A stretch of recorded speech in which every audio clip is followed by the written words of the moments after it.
Hello everyone, this is Makis, and today we'll see some of the best chess sacrifices ever.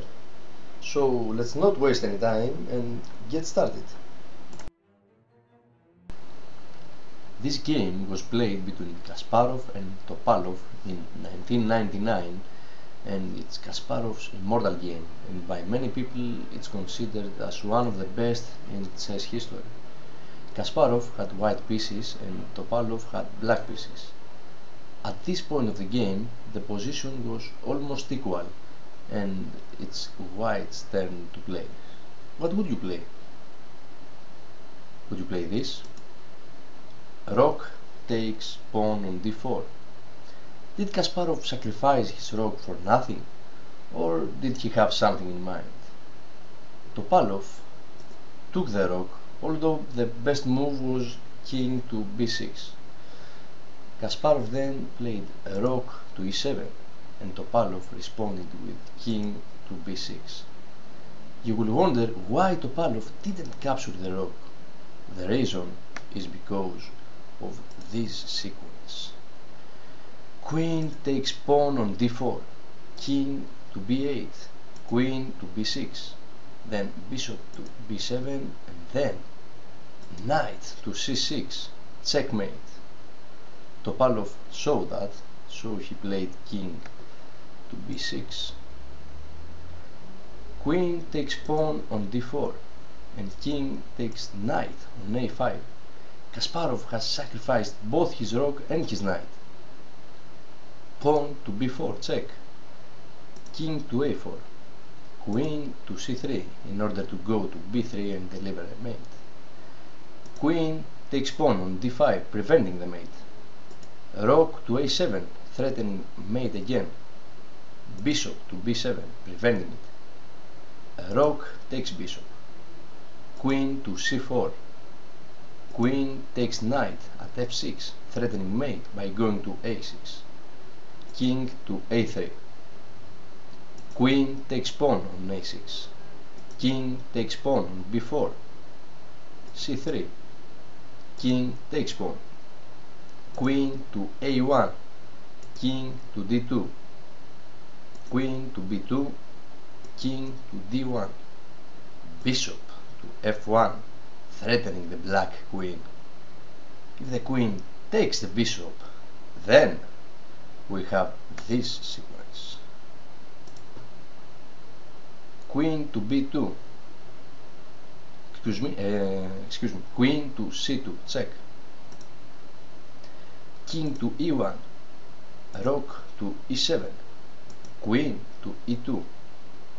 Queen takes queen, and it's checkmate. So, in the game, we had rook to d2. Rook to d7, threatening mate with the queen to d2. Rook takes rook, and bishop takes the queen. Pawn takes bishop. Queen takes rook on h8. And after a few moves, Topalov saw that it was no longer a game he could win, so he resigned.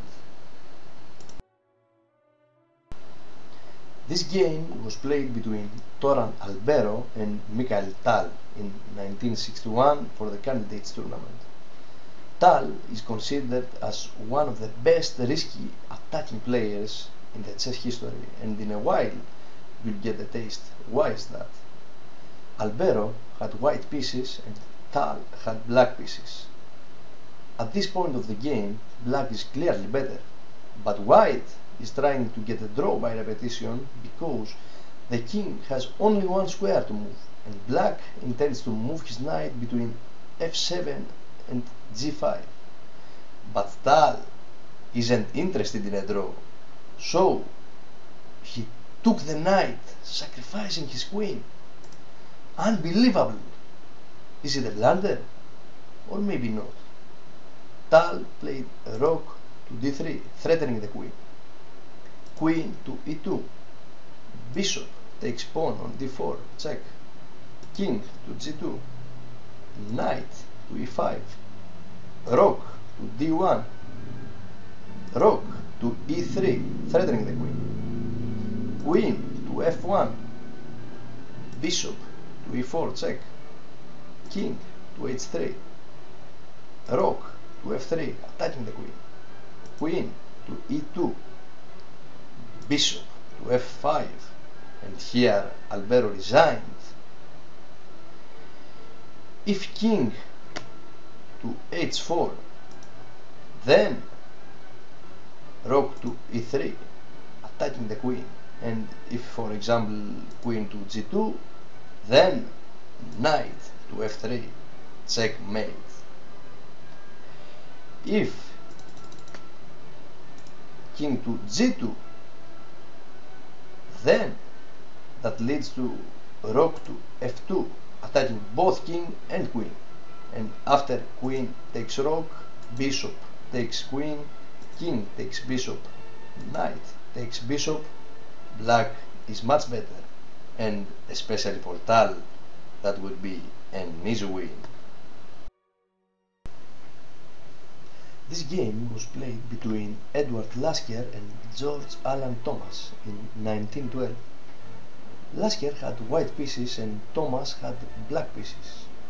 Here it's white's turn to play, and in this position he played an unbelievable move. Can you find it if I give you 5 seconds? Did you find this? A3, a fantastic move.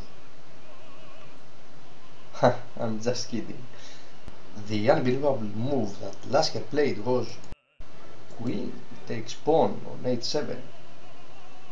Was it a big blunder? Or maybe not. Let's see. King took the queen. And now a forced calculated sequence that Lasker had spotted. Knight takes bishop on f6, check. King to h6. Knight to g4, check. King to g5. h4, check. King to f4. g3, check. King to f3. Bishop to e2, check. King to g2. Rook to h2, check. And after king to g1, king to g2, checkmate. Although a more artistic way to make black would be, instead of king to d2, by castling. That would be nice, huh?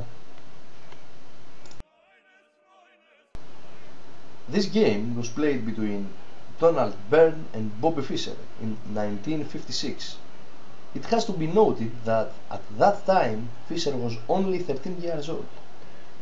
In the game, Byrne had white pieces and Fischer had black pieces. At this point of the game, black is a little bit better. So Byrne brings his bishop to c5, threatening the queen, and Fischer plays a rook to e8, check. And after king to f1, everyone is thinking that Fischer moved his queen. But no! Fischer played bishop to e6, ignoring the threat to his queen. Byrne couldn't resist, so he took the black queen. Then Fischer unleashed an overwhelming attack. First, he took the bishop on c4, check. King to g1. Knight to e2, check. King to f1. Knight takes pawn on d4, discover check from the bishop. King to g1. Knight to e2, check. King to f1. Knight to c3, attacking the rook, and at the same time check from the bishop. King to g1. Pawn takes bishop on b6, and now rook threatens the white lady. Queen to b4. Rook to a4, attacking the queen again. Queen takes pawn on b6. Knight takes rook on d1. h3, giving the king an escape square. Rook takes pawn on a2. King to h2.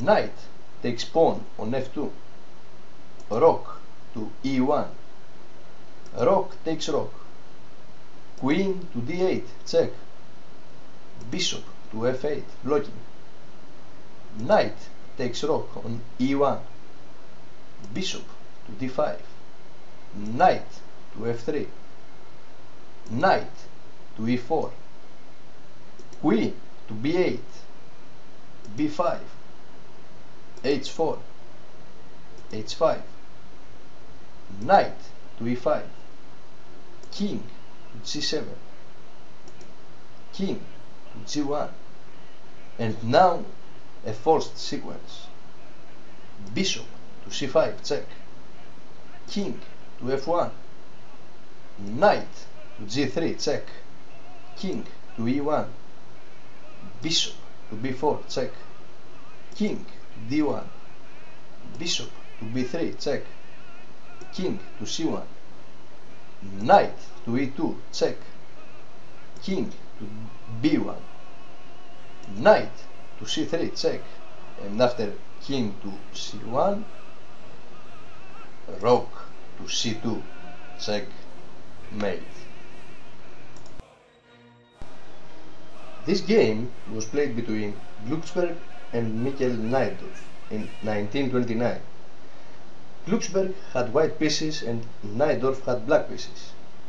At this position, black is on the attack, but he doesn't have any immediate threats. So Najdorf played bishop to g1 with the intention of bringing his queen to h2. White took the bishop with the knight. Queen to h2, check. King to f3. e5 with intention of pushing to e4. So black captured the pawn with the pawn at d4. Can you find what black played now? He played knight from d to e5, check, sacrificing his knight. Pawn takes knight. Knight takes pawn on e5, check. King to f4. Knight to g6, check. King to f3. f4, opening the way for his bishop. E takes f4. And now another brilliant move from Najdorf. Bishop to g4, check, sacrificing his other bishop too. King takes bishop. And now what? Can you find any decent move for black? Najdorf did. So he played knight to e5, check, sacrificing his other knight too. Pawn takes knight. And now black with his next move delivered a checkmate. Can you spot it? h5, checkmate. Fabulous strategy from Najdorf. He sacrificed all his minor pieces to achieve this spectacular victory. And that is all. Thanks a lot for watching my video, and I hope you liked it. That was Makis, and I'll see you all in my next video. Bye bye.